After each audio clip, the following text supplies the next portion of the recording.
Баршаларыңызға сәлем достар. Мен сіздерге ең жеңіл әрі тез дайындалатын құрамы қолжетімді салаттың жасалу жолымен бөлісетін боламын. Өздеріңіз көз мөлшерімен қоссаңыздар болады. Қазір мендегі құрам 3 адамға ғана арналған. Видеода көріп тұрғандарыңыздай керекті қоспаларымыздың барлығын ұзынша қылып тураймыз.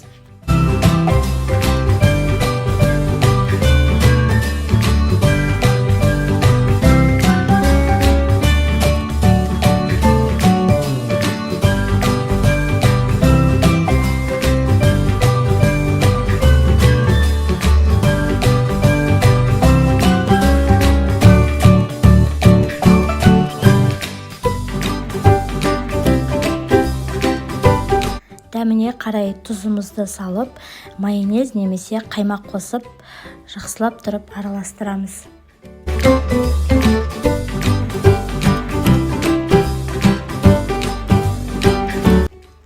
Отбасыларыңызға ұсынсаңыздар, жеңіл әрі дәмді салат. Сіздер де жасап көріңіздер, ас болсын.